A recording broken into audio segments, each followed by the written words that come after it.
tout à fait. Bonsoir. Vous m'entendez bien? C'est très bien.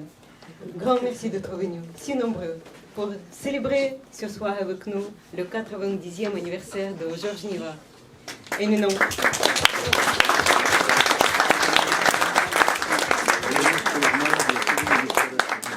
Éminence de Vison, professeur honoraire à l'Université de Genève, traducteur de Béli, de Bloch, de Solzhenitsyn, l'auteur des ouvrages clés, les ouvrages de référence sur la culture russe, les trois âges de la culture russe, vers la fin du mythe russe, phénomène Solzhenitsyn. La liste est très longue. On dirait que rien que le fait de citer sa bibliographie prendrait une soirée tout entière. Ce n'est pas notre but. Aujourd'hui, nous voulons bien sûr donner avant tout la parole à Georges Niva lui-même, grand ami de notre maison Imka Press depuis une longue date, auteur et membre très actif du comité de rédaction du Vestnik, la revue des immigrés russes dans la langue russe, qui actuellement vit grâce à vous, Georges, une nouvelle page dans son histoire. Vous avez énormément de choses à nous raconter, et rien que le titre que vous avez proposé pour votre conférence, c'est un roman. Moi, Russie, depuis 17 ans, je ne sais pas si vous étiez sérieux, oui. Jusqu'à 90 ans. Et on dirait la durée et la densité de la vie presque de Solzhenitsyn. Avant de vous donner la parole, juste quelques brefs témoignages de vos amis, de vos collaborateurs, et cela depuis Moscou, Tel Aviv, et sans doute parmi ceux qui sont présents ici. Et j'attire votre attention que chacun de vous, à la fin de cette soirée, peut prendre la parole pour dire votre mot, votre témoignage à Georges Niva. Commençons par Natalia Dmitrievna Solzhenitsyn, qui malheureusement ne peut pas nous joindre ce soir parce qu'elle a de gros problèmes de santé, mais elle a écrit un mot. Et je demanderai à Masha Stachovich écrire ce mot, pardon, pas écrire, mais prononcer ce mot.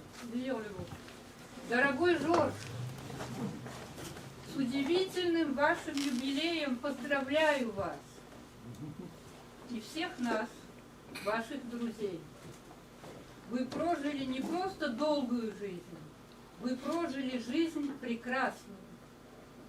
Кланяюсь вам из России с любовью и благодарностью. Ваша Наталья Солженицына.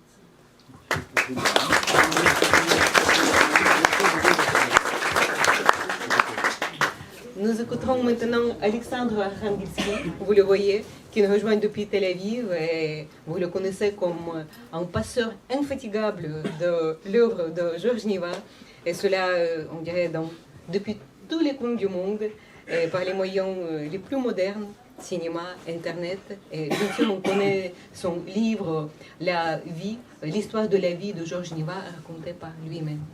Alexandre, огромное вам спасибо. Да. Вам тоже было не просто подключиться. Вы с нами сегодня вечером, и мы это очень ценим. Спасибо за такую возможность. Я надеюсь, что меня слышно. Вас хорошо слышно, да? Я восхищен Жоржем. И я понимаю, что Жоржу 90 лет, но я бы очень хотел в свои 60 быть таким, как он в 90. Это ясный ум, это невероятная энергия, это предельное спокойствие, и это мужество. С открытым лицом он встречает вызов судьбы. Понятно, мы когда-то с Жоржем сделали книжку о нем, она называлась «Русофил», и сегодня это звучит не так, как это звучало еще несколько лет назад. Сегодня быть русофилом — это вызов и мужество, и трагедия.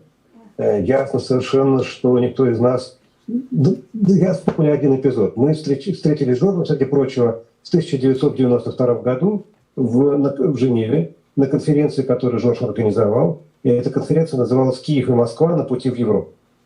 Но,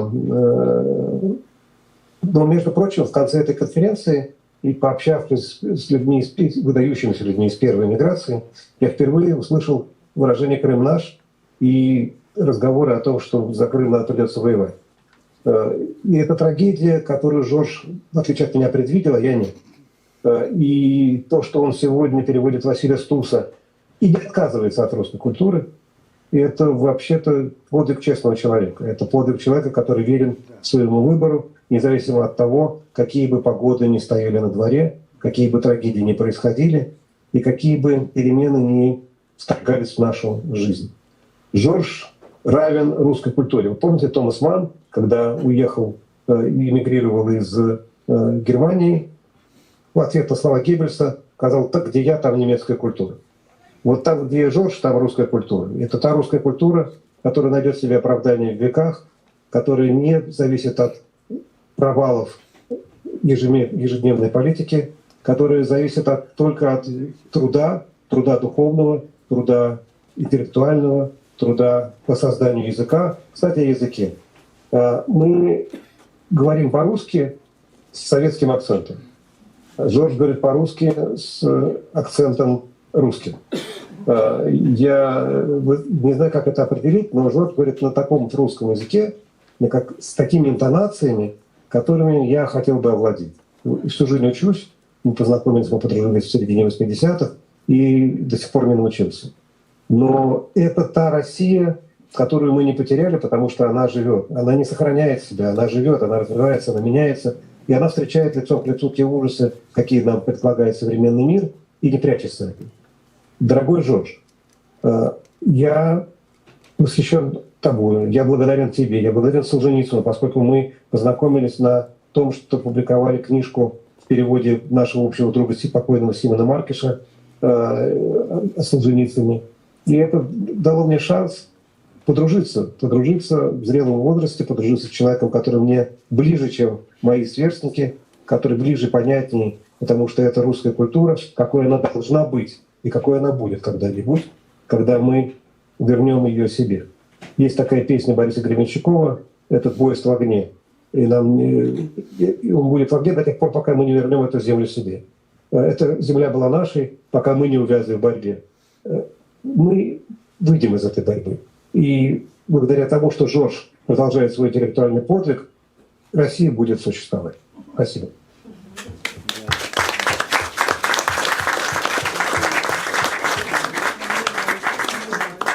Александр, огромное спасибо за ваше сильное слово. Nous donnons maintenant la parole à Hervé Mariton, collaborateur de Georges Niva à plusieurs occasions. Nous nous souvenons notamment, bien sûr, vos échanges, tout ce que vous avez fait à l'occasion du centenaire d'Alexandre Solzhenitsyn, entre autres.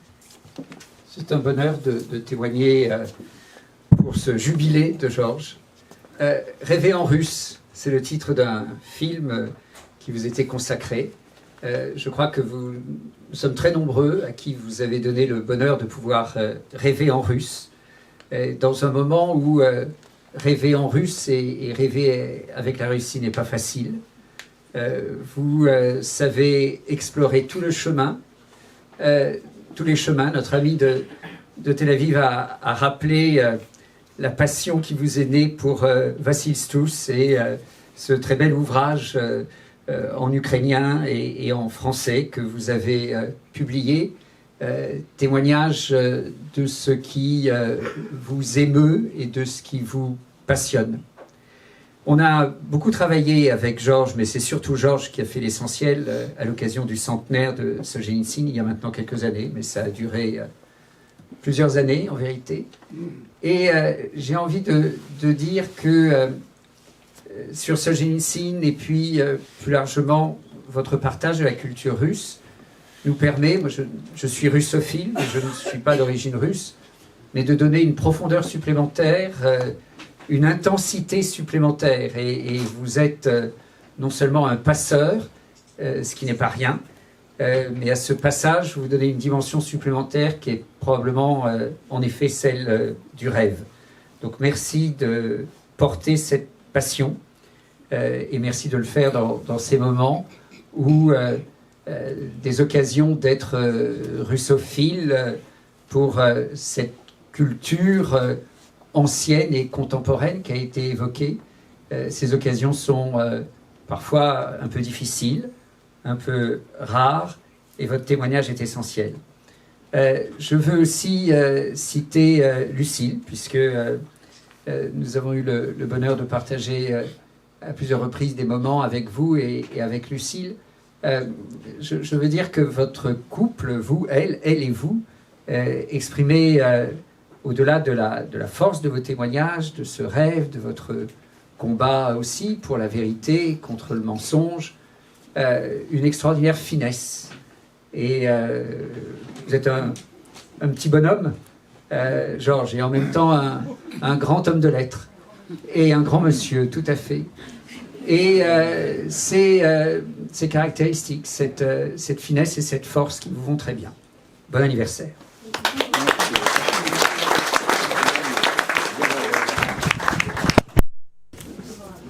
Merci. Merci à tous. Que dire 17 ans et maintenant 90. Alors, je vais vous dire un tout petit peu ce qu'était la Russie pour moi à 17 ans, un tout petit peu ce qu'elle est pour moi à 90 ans, en sautant tout le reste. C'est-à-dire pas mal de choses. Pour commencer, revenir ici, dans ce lieu, avec cette librairie où il y a même encore des livres qui étaient déjà étalés lorsque je suis venu la première fois, et ça devait être en 1953. Et j'étais à Louis-le-Grand, je logeais au Marais, rue Beautreilly, et j'avais commencé le russe à Clermont-Ferrand, ma ville natale, avec un russe blanc qui s'appelait Georgi Nikitin, qui venait de la région de Krasnodar, qui avait été embrigadé par le général Denikin. Il n'était pas un combattant volontaire, et qui m'a laissé un inédit que j'ai encore, que j'ai relu tout récemment, naïf, souvenir d'enfance, souvenir d'un bonheur qu'il avait dans son enfance, dans ce pays mi-cosaque, mi-paysan, où il a grandi. Une joie de vivre, et une joie de vivre qui avait disparu. Bon, lui, il est allé à Istanbul après la catastrophe, la guerre civile, la débâcle, s'est fait prendre comme un chauffeur sur un cargo qui partait pour Marseille, est arrivé à Marseille. Il y avait toujours à Marseille, quand arrivaient des Russes, des patrons d'usines qui venaient chercher de la main-d'œuvre, parce que la Première Guerre mondiale avait décimé littéralement la main-d'œuvre masculine dans notre pays. Donc, j'ai eu ce Georgi Nikitin à Clermont-Ferrand. Il venait une fois par an à l'église de Saint-Julien-le-Pauvre et Saint-Éphrem, à côté d'ici, pour se confesser dans la religion gréco-syriaque dans laquelle il se reconnaissait. À Louis-le-Grand, j'ai eu l'autorisation d'aller à Henri IV suivre des cours de russe. Une fois normal, je suivis des cours de russe avec Gérard Bassour, ceux de Jean Train, qui était un merveilleux pédagogue, mais comme beaucoup de profs de russe de cette époque, commettait des fautes d'accent. Par exemple, il disait toujours Staline, Staline. Et il faisait passer les examens. Il m'a invité à être son co-juré. C'était un peu difficile. Mais quand j'ai passé la grecque avec Pierre Pascal, Mademoiselle Erard faisait également d'incroyables erreurs d'accent. Le professeur Grangeard aussi, qui m'a appris quand même pas mal de choses. Et c'est tout à fait excusable. Il n'était pas allé en Russie. C'était des germanistes qui, pour la plupart, avaient abandonné leurs études allemandes à la suite de la guerre. Si vous voulez, c'est un problème sur lequel on va revenir, dont Alexandre Archangelski a parlé. Dans quelle mesure survit une culture qui devient une culture de bourreau? Pascal enseignait à la nouvelle Sorbonne, comme on disait, c'était un bâtiment qui est en face de l'ancienne. Et son grand cours était sur Slovo polku Igorevi, le dit du régiment d'Igor. Et il s'amusait beaucoup à critiquer André Mazon, qui en somme était parmi ceux qui disaient que le régiment d'Igor était probablement un faux, exactement comme les chansons d'Ossian autrefois. Et à la Sorbonne, j'avais comme assistant un tout jeune assistant Nikita Struve, et tandis qu'à Normal, c'était un tout jeune Claude Friou, et je m'entendais très bien avec les deux. Et Friou ne venait même pas à Normal, j'allais chez lui dans l'appartement de sa mère. Pascal a été décisif pour moi, un peu parce qu'il m'avait pris en prédilection. Il m'aimait comme il aimait d'autres, par exemple Louis Martinez, un des meilleurs traducteurs de Pouchkine, et c'est difficile. Et d'emblée, il m'invite à la fête de Saint-Pierre et Saint-Paul, qui est sa fête, le 28 juin, et où il rassemble ses amis, et ses amis sont d'anciens communistes avec lesquels il a fondé une petite commune de Français communistes. Et là, je vois Boris Souvarine, Nicolas Lazarevitch et d'autres. Mais Pascal avait quand même quelques défauts. Par exemple, il n'aimait pas Pouchkine. Par conséquent, il n'y a pas eu de Pouchkine au programme, ni de la licence, ni de l'agrégation. Je pense, j'ai un petit peu parlé avec lui, parce qu'ensuite je lui ai fait ce reproche en lui disant « Piotr Karlovitch, quand même, vous nous avez privés de celui que Apollon Grigoriev et tous les Russes appellent maintenant notre tout. » Le soleil. Alors, c'était la Russie moins son tout. Je pense qu'il était plus sévère que Nicolas Ier pour les poèmes libertins du jeune Pouchkine. En somme, la Gabriella, il ne lui pardonnait pas, alors que l'empereur, qui était sévère, lui avait pardonné. Bon, alors on étudiait les fables de Krylov, on étudiait Leskov, on étudiait Goria Touma, le malheur d'avoir de l'esprit de Griboyedov. Un tout petit mot sur Moscou, où j'arrive en septembre 56. La ville avait une odeur spécifique. Le carburant était distillé d'une façon différente, et alors ça, c'était la première impression. Ensuite, les congères de neige pendant l'été étaient gigantesques, avec des armées de femmes, avec des pelles en bois, qui essayaient de pousser ça. Voilà.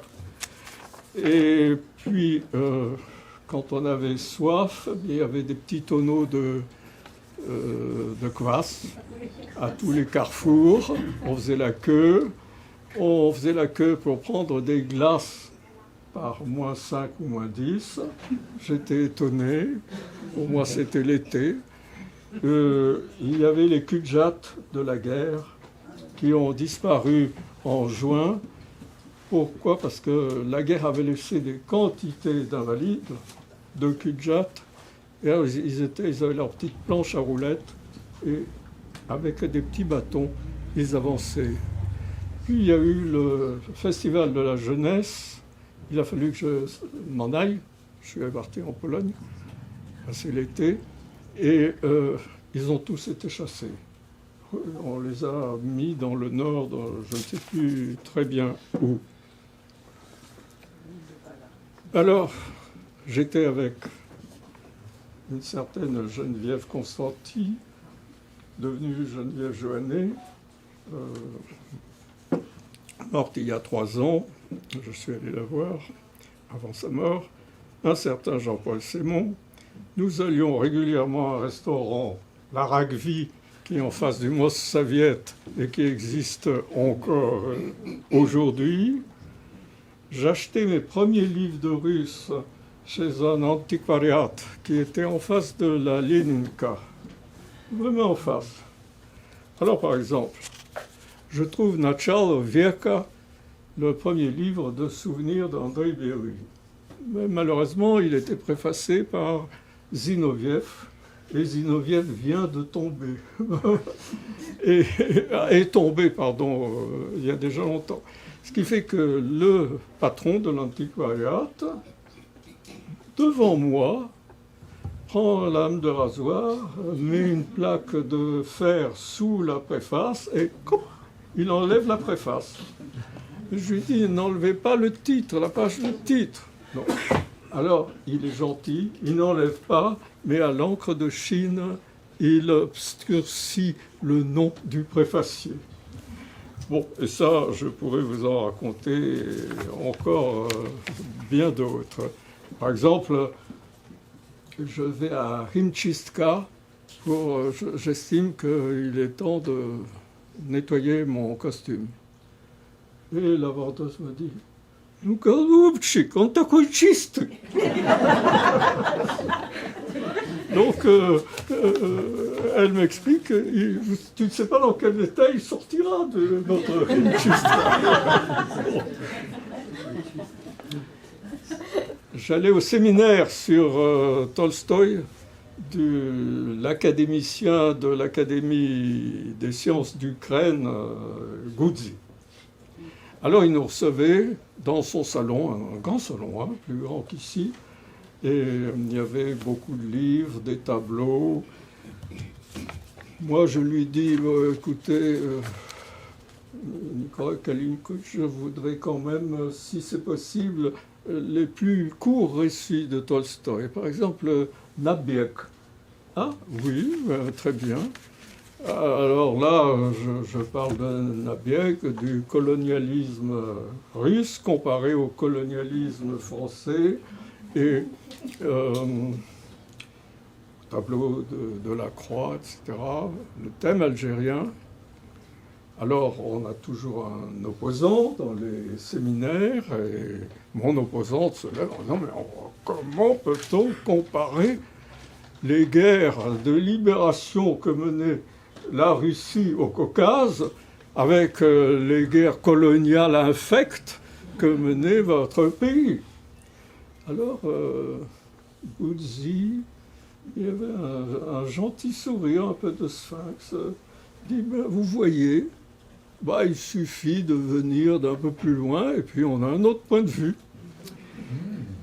Et tout de suite après, il va vers une Lituanienne avec qui j'avais déjà lié amitié.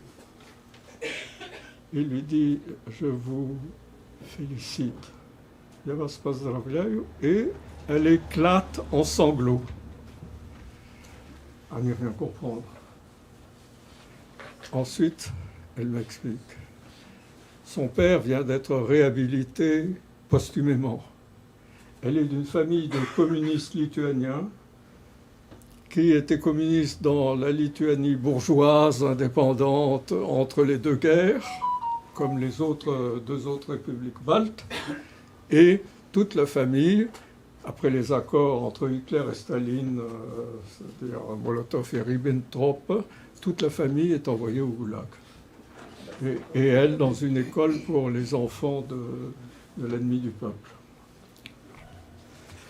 J'apprenais comme ça, petit à petit, ce qu'était la Russie. Je vais chez un poète qui s'appelle Mark Taloff. Un vieux monsieur charmant et encore assez élégant qui est rentré de Paris en 1923. Et qui est ravi de voir un jeune Français en chair et en os, parce que ça fait longtemps qu'il n'en a plus vu. Mais il met sa chaise Et il est au 5e étage, près de la fenêtre, pour voir dans quelle mesure je suis suivi par des filatures. Bon, il se convainc petit à petit que, semble-t-il, il n'y a personne. Je saute des épisodes principaux. Mais quand même, je dis un mot sur mon entrée dans la famille de Olga Vsevolodovna Ivinskaya. Je me suis fiancé avec sa fille, Irina. Olga Vsevolodovna, je l'aimais beaucoup. J'ai récemment lu un livre de Elena Balsamo, qui est beaucoup plus jeune que moi, mais qui raconte de façon très intéressante différents moments de son enfance soviétique. Et par exemple, le tamizdat qu'on te prête pour une nuit. Et donc, c'est une nuit blanche. Et elle lit les souvenirs de Olga Vsevolodovna en une nuit avec toute sa famille. Parce que le livre est en 1000 morceaux, on se passe les feuillets les uns aux autres, on commence dès qu'on a le livre, à 10h du soir, on termine à 7h du matin, et on court rendre le livre. Donc, chez Olga Vsevolodovna, je fais la rencontre de Boris Leonidovich Pasternak, dans la famille on appelle le classique. À Bakovka, où j'avais loué une petite chambre dans une maison de kolkhoziens, il me rendait visite. Donc j'ai eu des visites spéciales pour moi par Boris Leonidovich. Ces kolkhoziens de Bakovka, je ne pouvais pas leur dire que j'étais français. Bon, mon russe, je ne sais pas. Je leur dis, je suis lituanien. J'aimais déjà la Lituanie. Et alors, ils me disent sans arrêt, Jora, nu a kak tam u vas, idiot. Et il faut que je raconte tout ce qui se passe en Lituanie et à Tallinn. Alors, le menu était très simple, hein. Des patates et samagone. Une vodka que l'on fait chez soi, c'est-à-dire mal distillée et en tout cas grise, mais pas servie dans des petites choses comme ça, mais dans des grands verres. Bon. Et il fallait tenir le coup.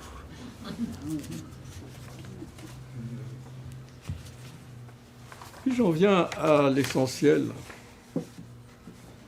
Cette Russie, de mes 17 ans à aujourd'hui, évidemment, c'est beaucoup plus qu'un objet d'étude, puisque ça a fait partie de ma vie. J'ai quand même été expulsé manu militari, ce qui a été assez pénible. Puis, je suis retourné. Et même avec Lucille, nous avons fait beaucoup de voyages dans la Russie après la libération du communisme. Et je ne vais pas tout vous raconter, mais quand même, je suis allé de Pskov à Kazan, de Medvedjegorsk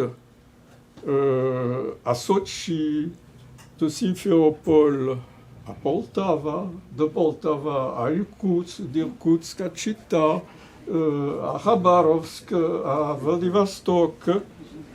J'ai passé dans la République, à côté de la République de l'Altaï, la République de la Khakassia.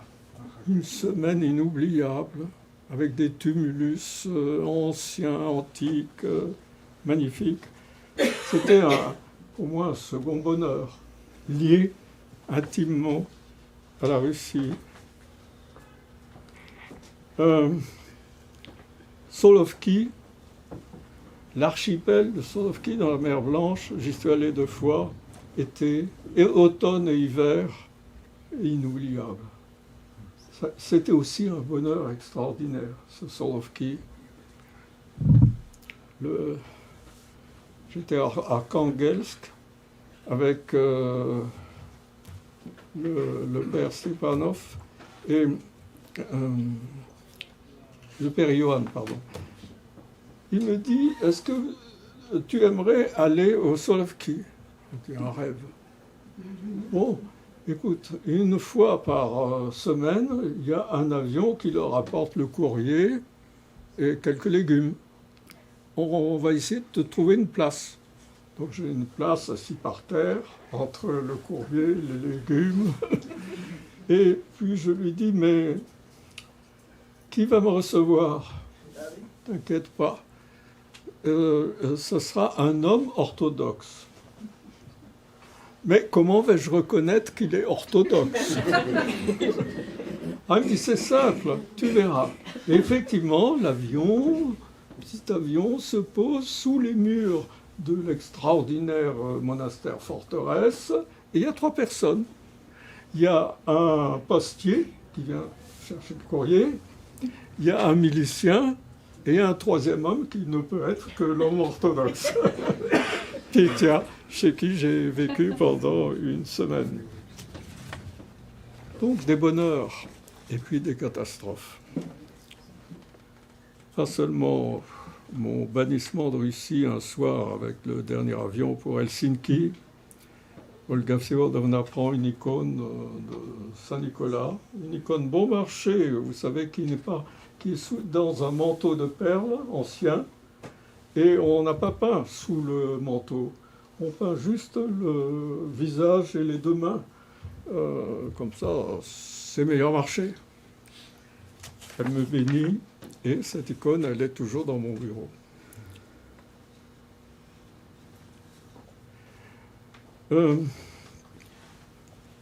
Mes 3 auteurs qui m'ont essentiellement accompagné, André Biely, Boris Bougaev, de son vrai nom, Boris Pasternak, Alexandre Solzhenitsyn. André Biely a essayé de devenir marxiste, communiste. Sous ses derniers livres, à partir de Krishna Nikitaïts, puis Moskva Paduda, Rome, et puis tous ces souvenirs, et puis son livre sur Gogol, c'est étonnant la façon dont il essaye de citer Marx, de devenir ce qu'il convient de devenir pour survivre. Mais il n'était pas né pour ça. Il n'y arrive absolument pas. Et il devient à moitié fou. Là, il y a ce merveilleux poème que Mandelstam a écrit au moment de sa mort, devant son lit, où il est reposé. Boris Pasternak, c'est un miracle que Staline l'ait épargné. Imaginez qu'il avait été proclamé le meilleur poète soviétique par Boukharin. Alors, quand Boukharin, torturé, confesse qu'il est un espion depuis le départ, normalement, ce plus grand poète qui a été proclamé par Boukharin, il doit disparaître. C'est la logique stalinienne. Sauf que Staline aimait aussi, de temps à autre, créer un petit désordre dans sa logique stalinienne, et par conséquent, eh bien, Boris va rester. Ce qui fait que moi, j'ai lu le docteur Zhivago quand il m'en a donné un exemplaire dactylographié. C'était un peu difficile pour moi. J'ai commencé par la fin, parce que les poèmes de Yuri Andreevich sont magnifiques. Et puis j'allais à reculons, et c'est le seul livre que j'ai comme ça lu de l'épilogue au prologue. Ce que je ne conseille pas d'habitude à mes étudiants. Bon. Quant à Solzhenitsyn, je l'ai aperçu avant son expulsion. Il habitait dans un garage de Rostropovitch. Et puis il m'a invité à Cavendish. Donc j'ai vu comment il œuvrait, travaillait à Cavendish. J'ai vu la petite table en bois qu'il avait refaite, comme en Russie, l'étang en bas où Il écrivait par tous les temps. Or, dans le Vermont, il peut faire très froid, et il y a des loups. Et donc, ça, il l'a même évoqué légèrement dans un de ses textes. Les deux loups qu'il regarde.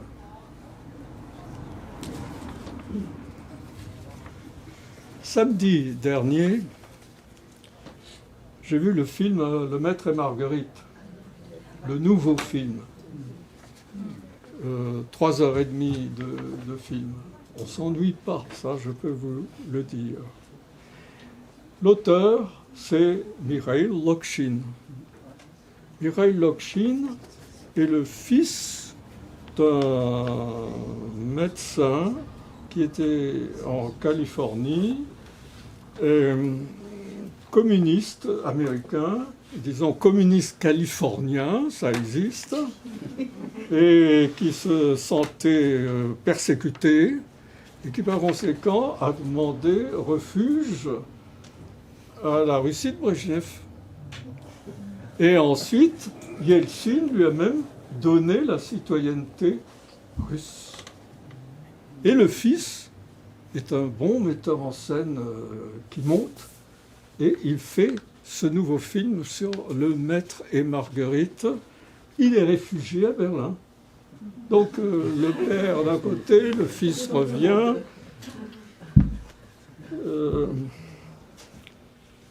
Son film a été tourné en Croatie et en Russie.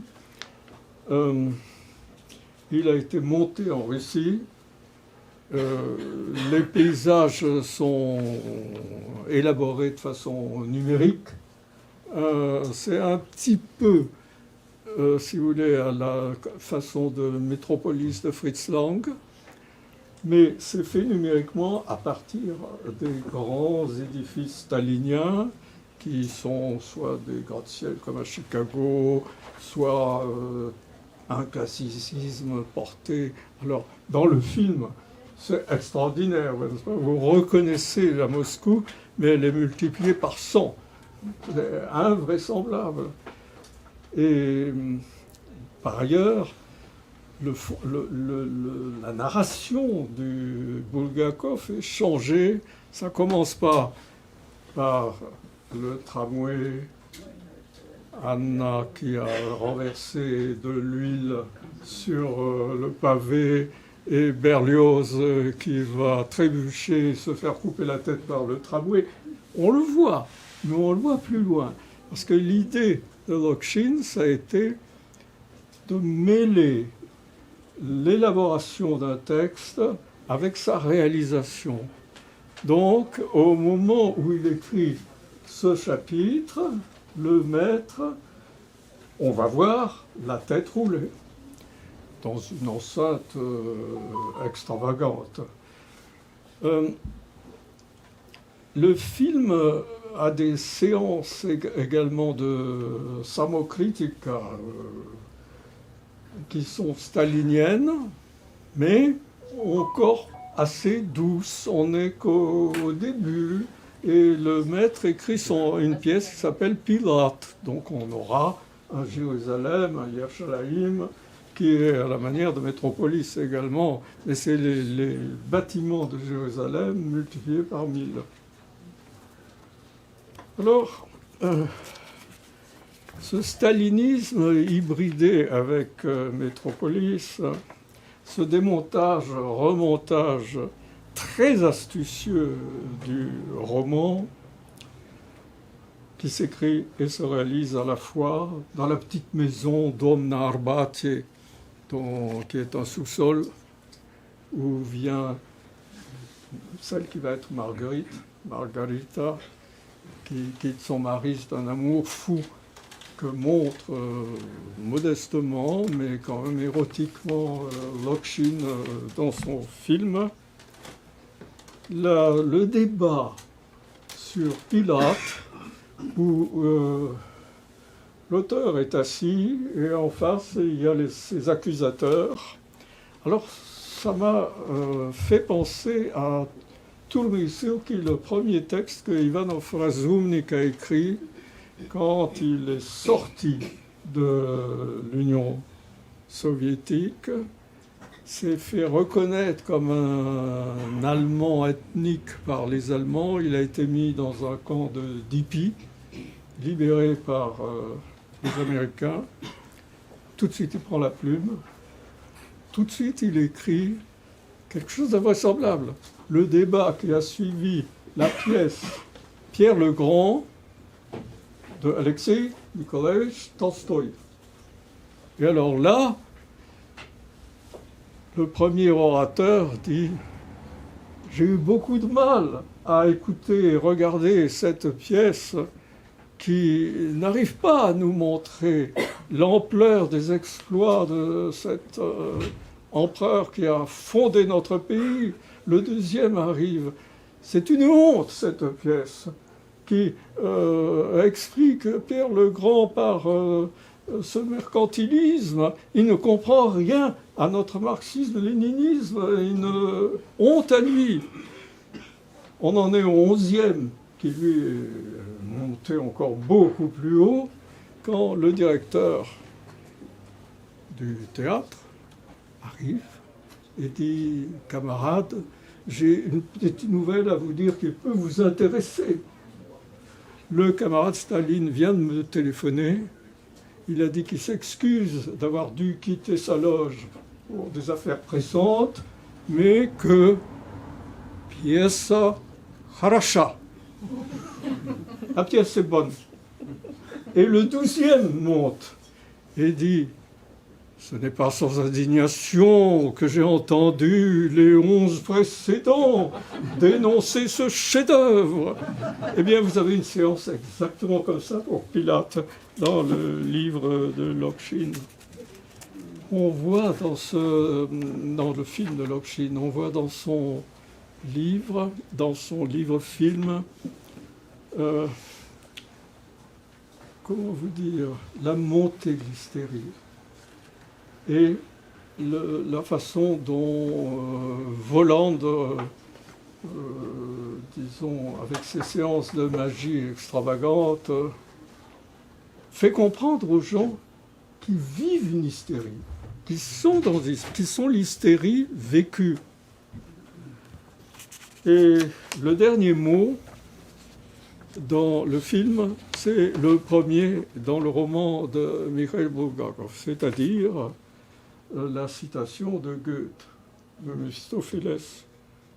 Je suis une part de cette force qui veut toujours le mal et toujours fait le bien. Alors, il y a un énorme dirigeable qui va partir, qui rappelle les bons films de Mikhail Mirakov. Et on se dit, et c'est quoi ce dirigeable? Et où est-ce qu'ils vont partir, le maître et Marguerite? Lokshin a la bonne intuition. Il n'y a pas de réponse. Il n'y a pas de réponse. Pourquoi est-ce que l'utopie russe du XIXe siècle, c'est-à-dire le rêve socialiste, ça c'est Boris Ivanovitch Pasternak qui l'a dit. Notre plus grand roman du XIXe siècle, c'est notre socialisme, notre rêve du socialisme, de supprimer l'aliénation de l'homme par l'homme, l'exploitation de l'homme par l'homme. Alors pour ça, bon, il y a la solution des terroristes, Alexandre Ier, tsar libérateur, qui explose sur une bombe. Il y a la solution du petit Vladimir Ulyanov, qui deviendra Lénine. Son frère a été pendu parce qu'il était pour la première solution, c'est-à-dire la terreur. Donc dans cette famille Ulyanov, vous avez déjà deux réponses contradictoires. Le goulag comme outil de libération de l'aliénation. Et ça, dans les enquêtes sociologiques de Boris Firsov, qui a été le premier recteur de l'Université européenne à Saint-Pétersbourg, avec qui j'étais très ami, il interroge des générations de gens. Et c'est passionnant parce que il y a par exemple une brave dame qui organisait les samedis rouges, où on partait travailler en supplément pour alors, ou encore qui était volontaire pour les emprunts facultatifs volontaires. Et elle explique à Boris Firsov, moi-même, je n'y arrivais pas. Je n'avais pas l'argent pour ça. Mais ça a nous aidé à nous libérer mentalement. Et moi aussi. Et jusqu'à aujourd'hui, je le crois. Voilà ce que Firsov note. Chez Goethe, ce sens est mystérieux et il apparaît encore plus mystérieusement dans la seconde partie mystique. Donc, l'utopie russe du socialisme, le goulag comme outil de libération, ça fait peut-être partie de cette mystique de Méphistophélès. Une société où tout le monde se ment, et à soi-même pour commencer. Dans le docteur Zhivago, mais ça, peu le voit. Quand le docteur revient de sa captivité chez les Verts, il rencontre des villages où tout le monde a été massacré. Il prend un petit garçon locteux, il le prend avec lui, il dit on va continuer ensemble. Il arrive, il est locteux, épouvanté par ce qu'il a vu. Et puis à Moscou, dans les salons, on continue encore à croire que c'est pas commencé, alors que c'est drôlement commencé. Et il dit, c'est étrange, ils se mentent à eux-mêmes. Tous ceux que je connaissais se mentent à eux-mêmes. Alors ce mensonge à soi-même, il continue, il reprend. Le voilà aujourd'hui dans une Russie en état mental de guerre, ou de guerre tout court, et aussi de guerre mentale. Une guerre qui est le prolongement, comme vous le savez tous, de la grande guerre patriotique.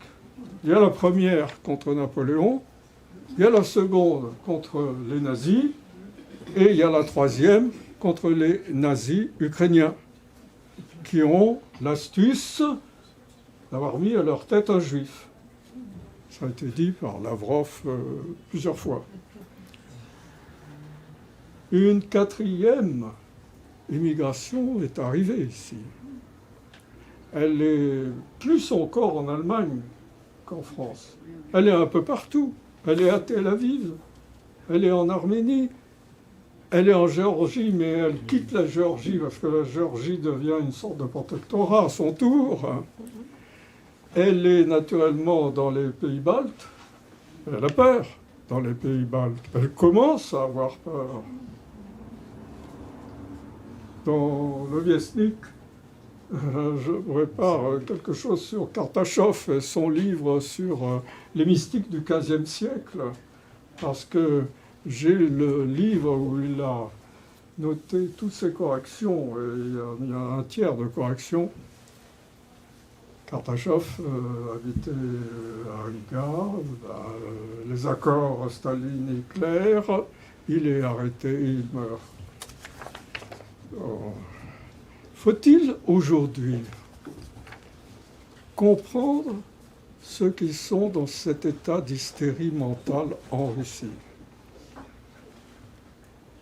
Moi, je ne peux pas. Je n'arrive pas à les comprendre. J'ai des amis qui sont comme ça. J'ai des amis avec qui on ne peut plus parler d'autre chose que le temps, la neige. Même quelque chose comme le film de Lokshin, on ne peut pas en parler pour de bon. Et quand on a voulu le présenter au Festival de Venise, il y avait une condition que mettait le ministère de la Culture, c'est d'enlever le nom du réalisateur. Alors le festival a dit non. Nous ne prenons pas un film où comme l'antiquariat. En face de la ligne K, on prend l'encre de Chine pour enlever le nom de l'auteur, du préfacier ou du metteur en scène. Alors, pour libérer mon âme de russophile, puisque Alexandre a fait un livre sur moi qui s'intitule Russophile, j'apprends l'ukrainien. J'ai achevé un livre de 400 pages de et sur le poète Vassil Stouss, mort au Goulag en 1985. Ce qui est étrange pour moi. Il est né 3 ans après moi. Il est mort en 85. Ça fait déjà 40 ans. Alors ça carillonne en moi, à mon âge, dans mes 90 ans. Ça brûle profondément. Et ne t'étonne pas, ne t'étonne surtout pas. Ma vie, par toi, est chose inconcevable. Par moi-même, chose étrangère. Pas à moi de souffrir en cet étranger étrange où j'ai fleuri en années d'outre-tombe. Et volontiers, je lâche hors de ce monde mon âme affranchie, cachée par le temps, tout au fin fond de l'immense Ukraine. Et si, dans un si doux rêve, apparaissait ma patrie presque oubliée, oh, comme j'ailerais les cordes de mon âme. Arrache-toi, arrache-toi. Non, pas moyen. Vassil Stouss, écrit à Paris 36.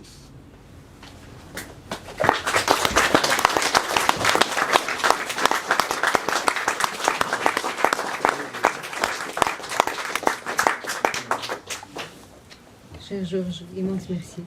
Vous avez beaucoup cité Faust de Goethe. On a l'intention de s'exclamer avec Faust de Goethe. Arrête-toi l'instant, tu es si beau.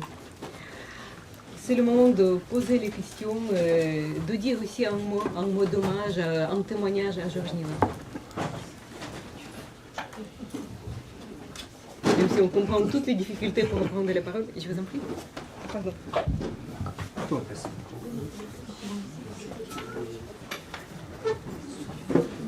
Georges, je voudrais juste dire mon émotion. Il y a 1 an, une amie commune m'a parlé de vous parce qu'elle savait que je voulais faire des grands entretiens pour France Culture. Et elle m'a dit, mais il faut absolument que tu interviewes Georges Niva. À cette époque, bon, j'étais très ignorant. Je connaissais votre nom par des traductions uniquement. Et puis, je me suis plongé dans votre œuvre, dans votre biographie. Vous êtes devenu intime. J'ai passé des soirées entières à écouter des entretiens, des archives, à lire vos essais, vos traductions.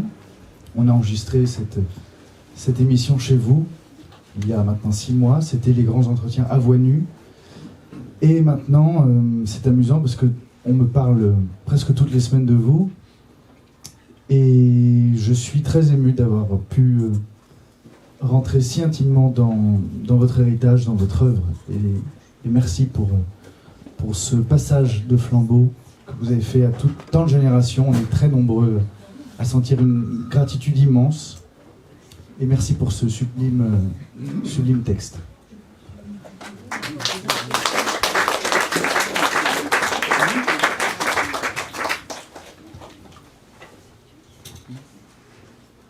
D'autres témoignages? Quand vous voudrez intervenir, peut-être vous pouvez dire votre petit mot. Il y a aussi des fleurs. Juste souhaiter un très bon anniversaire à Georges, avec qui nous sommes vus plusieurs fois à Lyon, à Grenoble, à Paris. Et j'espère qu'on aura d'autres rencontres encore. Merci.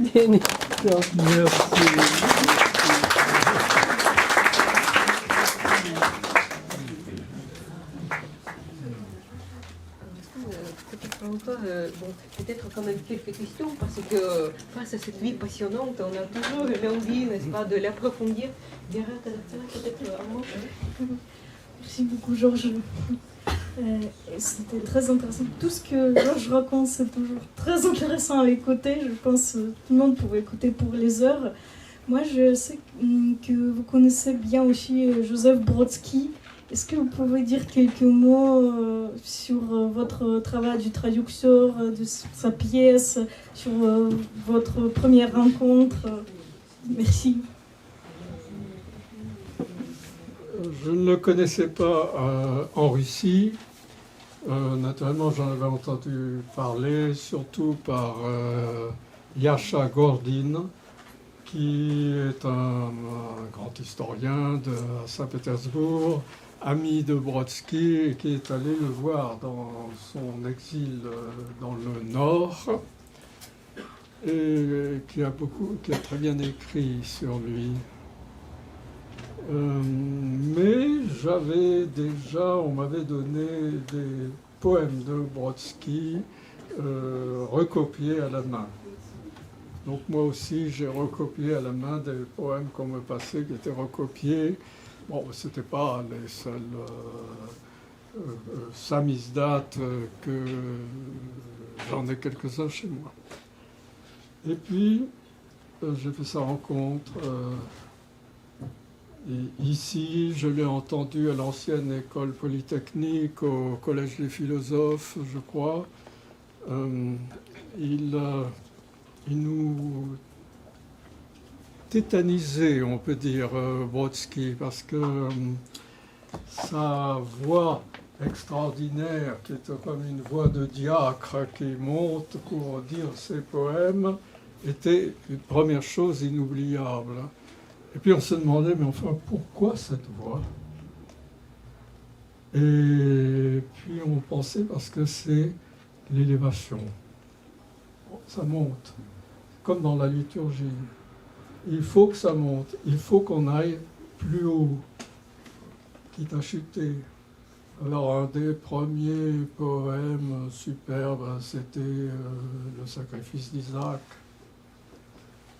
Et Dieu sait si ce thème du sacrifice d'Isaac a déjà été 1000 fois lu, relu, modifié.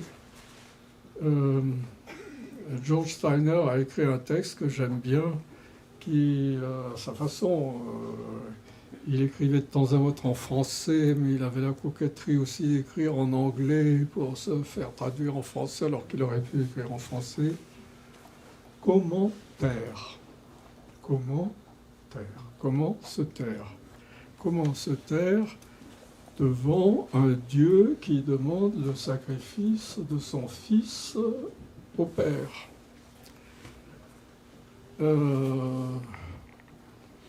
George Steiner se débrouillait avec ce thème, comme toujours, comme dans Présence réelle. Il se débrouille aussi. Pour dire, voilà, il fallait aller jusque-là. Et Brodsky, à sa façon, dans Brodsky, l'élévation est aussi extraordinaire. Il y a sa pièce qui s'intitule Mramor, marbre, que j'ai traduite. Elle n'a eu aucun succès d'ailleurs, vraiment aucun. Et elle se passe dans une tour qui est de 1 kilomètre de haut, avec là-haut 2 prisonniers.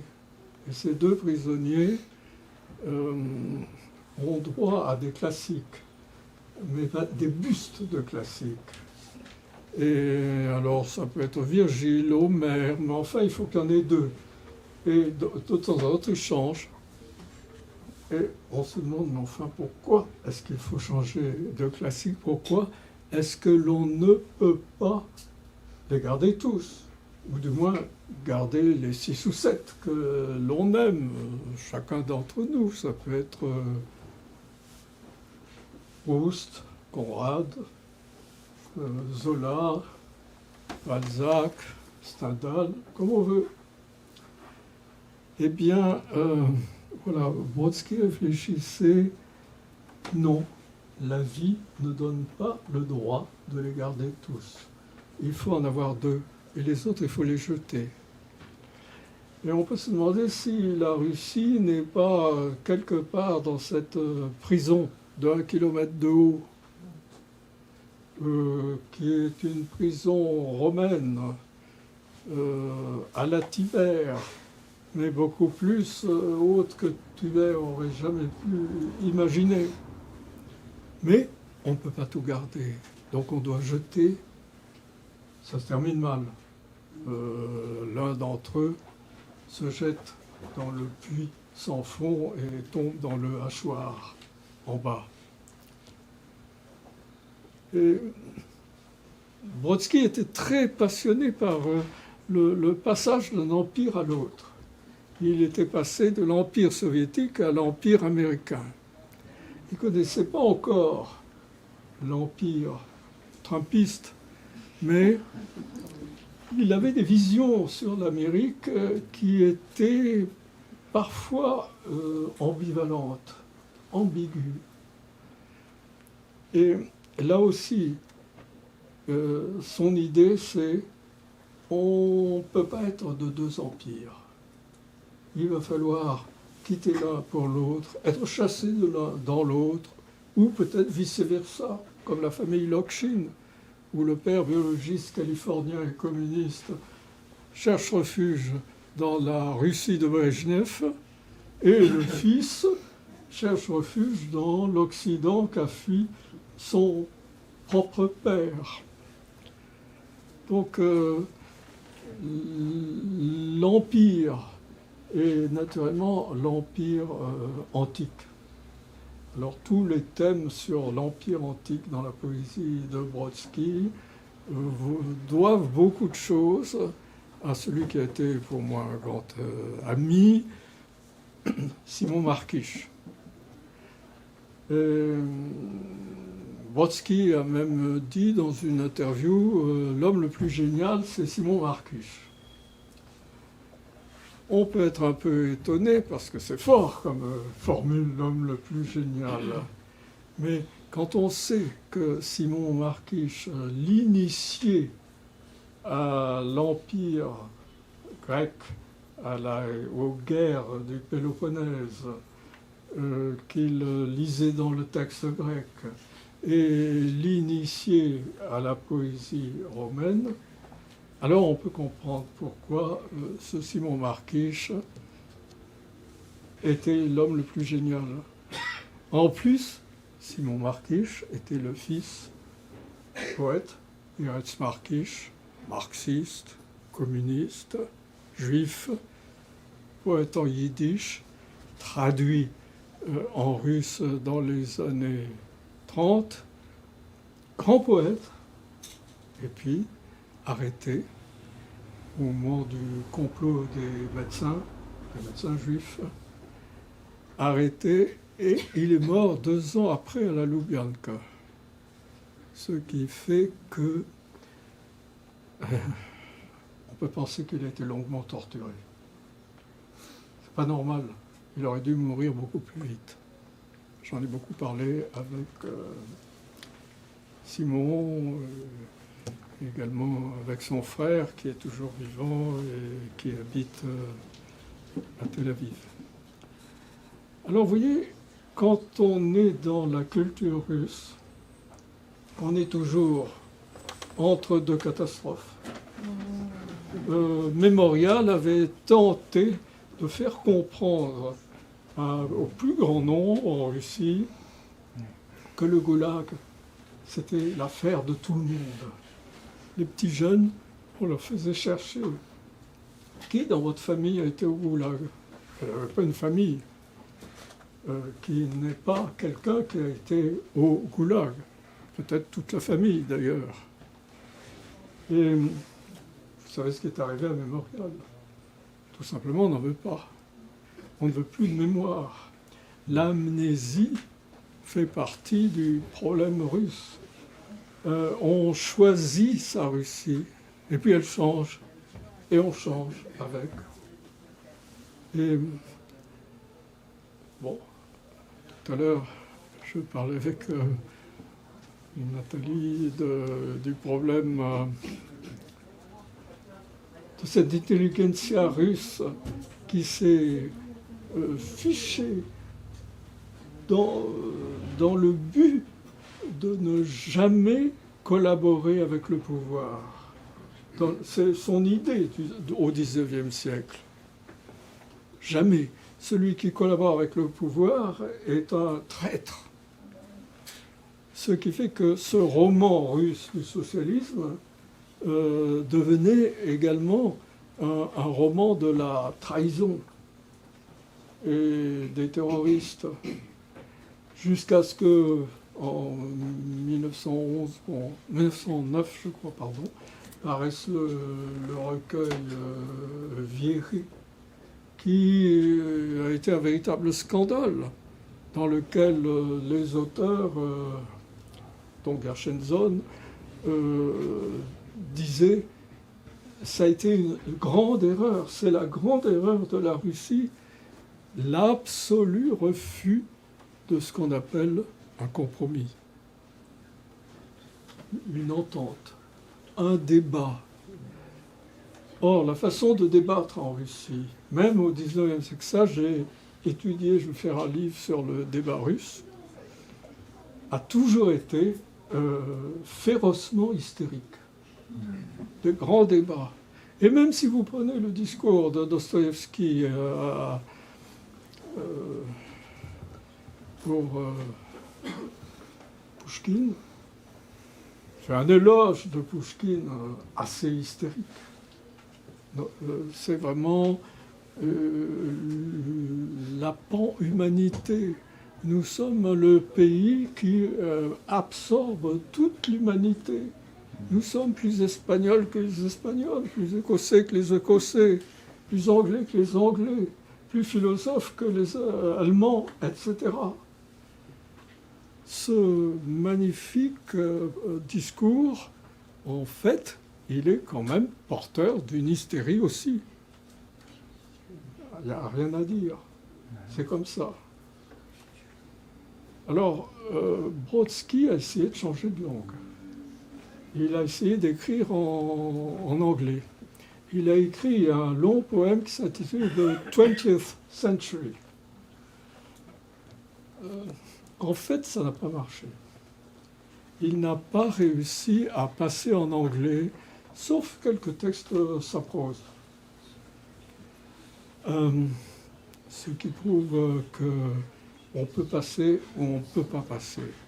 Naturellement, on a l'exemple de Nabokov qui est passé au français et du français à l'anglais. Mais Nabokov, c'était un petit peu comme un certain président, il faisait des deals, c'est-à-dire il faut bien se vendre, il faut bien se commercialiser. Mais il le faisait d'une façon si drôle que finalement, bon, il est passé à l'américain, mais son américain est un américain russifié, il suffit de lire Pnin et tous les jeux de mots que dans son américain on ne comprend pas si on ne comprend pas le russe. On vient de faire un prix qui s'appelle Dar, qui est une idée de Mikhail Shishkin, que peut-être vous connaissez, un très bel auteur. Je ne sais pas pourquoi, mais il est malade. Aurons-nous un nouveau roman de lui? En tout cas, nous avons cette idée. Il faut secourir absolument la littérature russe qui maintenant est à nouveau en exil. Et donc le grand roman en russe, le premier grand roman en russe de Nabokov qui s'intitulait Dar, le don, mais c'est un peu difficile en français de traduire, parce que le don, on peut penser au fleuve, on ne pense pas immédiatement cadeau. Le cadeau, le don, de la langue russe, de même qu'il cache dans le don, vous le savez, certains magnifiques poèmes, tout simplement en ne les alignant pas comme on le fait dans les graphies habituelles des poèmes. Alors, je fais partie des fondateurs parce que je lui ai dit à Mireille, d'accord, mais je ne peux pas lire tout ce qui va arriver parce que j'ai 90 ans et je peux encore lire, mais je lis autre chose. En 90 ans, on a des choix plus exigeants, plus difficiles. Et les Russes d'aujourd'hui vont recommencer à faire une littérature russe en exil, mais qui ne sera peut-être pas forcément en exil, qui va peut-être devenir une littérature américaine ou bien serbe ou bien israélienne, je ne sais pas.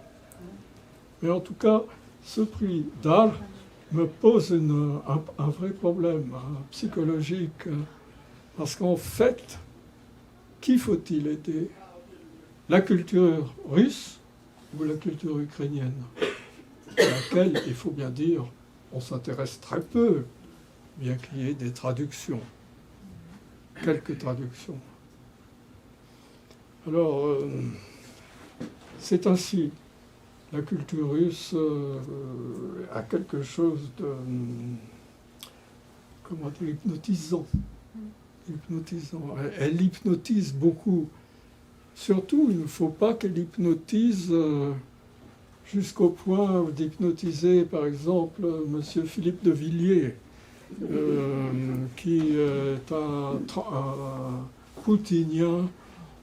Bon, son spectacle, il l'amène en Russie. Un de ses fils est en train de faire l'équivalent en Russie. Il fait beaucoup d'affaires avec la Russie de Poutine. Voilà, ça c'est véritablement de l'hystérie. Nous avons beaucoup d'hystérie pro-russe qui n'a aucun sens. C'est pro quoi? Pro M. Medinsky, le ministre de la Culture qui maintenant mène les négociations, les menées à Istanbul? Non. Je crois qu'il faut essayer d'en sortir, peut-être en relisant Pouchkine, malgré Pierre Pascal, qui ne le mettait jamais au programme, parce que le plus extraordinaire chez Pouchkine, c'est sa capacité de changer, de se modifier, de modifier constamment son point de vue. Et il y a des points de vue de Pouchkine qui sont des points de vue impérialistes, il n'y a aucun doute. Il a été impérialiste sa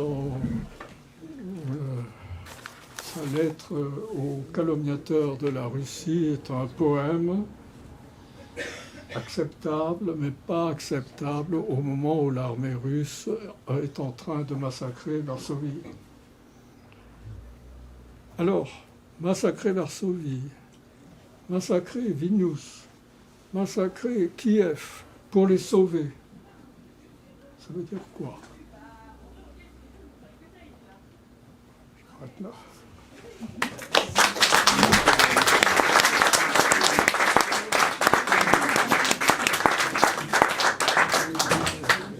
Cher Georges, nous avons aussi reçu quelques mots par écrit, donc je demanderai maintenant à Nathalie Schmemann de lire. Alors, on a reçu quelques phrases de Genève. Глубокий поклон профессору Жоржу Нива от его друзей в Женеве. Он долгие годы блестяще возглавлял кафедру русской литературы в Женевском университете. Возглавлял в течение более 50 лет и продолжает возглавлять русский кружок при этом же университете. У него здесь очень много поклонников. Он внес огромный вклад в изучение русской литературы. Большое за это ему спасибо. И многое лето. Написал Тихон Игоревич Троянов.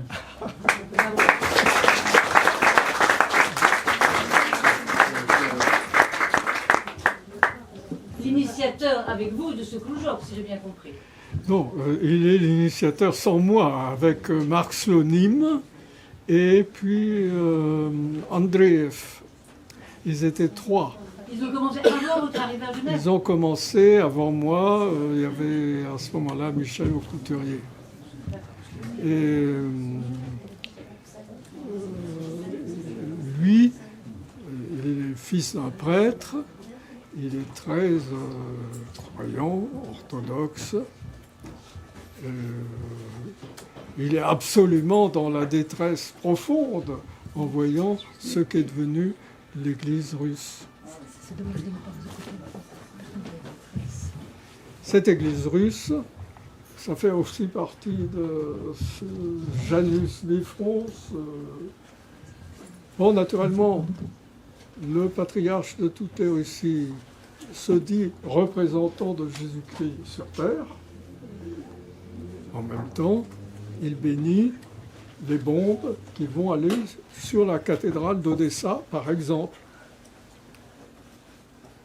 Il est... Enfin, je ne sais pas. Il a quelque chose d'antichrist. Profondément plus coupable que les autres, précisément parce qu'il se prétend le chef d'une église que conduit Jésus-Christ. Cher Georges, nous voudrions aussi vous remercier. Alors, de la part du Centre culturel Alexandre Solzhenitsyn à Paris, le 19 mai 2025. Cher Georges, cher ami, nous sommes heureux aujourd'hui de pouvoir fêter ensemble avec vous votre anniversaire, vos 90 ans. C'est aussi une manière pour nous de vous remercier pour l'exemple inspirant que vous nous offrez. Nous connaissons votre vie trépidante, pleine de rencontres, de joie et malheureusement aussi de déceptions. Vos engagements, votre vie professionnelle si riche, comme enseignant, chercheur, écrivain, traducteur. Votre vie généreuse et pleine de dévouement pour vos amis. Vous avez fait la guerre, vous avez vaincu la maladie, vous avez gravi des sommets et des glaciers. Mais peu de personnes savent comment, dès la création du Centre culturel Alexandre Solzhenitsyn, vous vous êtes engagé aux côtés de notre équipe, dont chaque membre, à sa façon, essaye de faire vivre cet endroit devenu historique. Toujours à l'écoute, généreux, prêt à nous soutenir, à donner un conseil, à vous investir. Vous êtes un roc sur lequel nous n'hésitons pas à nous appuyer pour ne pas baisser les bras et continuer à avancer. Cher Georges, nous sommes fiers de vous compter parmi nous et sommes heureux de vous offrir une peinture de Ivan Koulev de notre fonds en signe de notre collaboration fructueuse, en fidèle amitié.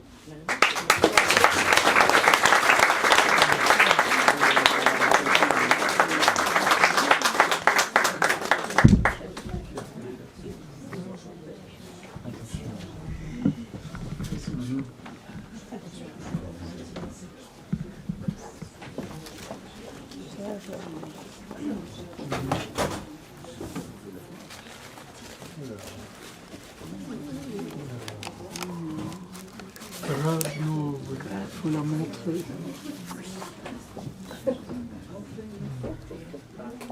Bravo, bravo. Bravo. Nous avons hésité, nous voulions vous offrir un livre. Ah oui. Merci. Voilà, donc il ne reste que maintenant boire un verre à la santé de Georges Niva, chanter Mnogoe лето. Et n'oublions pas que cette année, nous célébrons également l'anniversaire, aussi le 90e anniversaire de Lucie Niva. Et que aussi par heureux hasard, c'est le jubilé de leur mariage. Et donc, on ne peut que multiplier les tostes. C'est ce qu'on va faire maintenant. Bravo.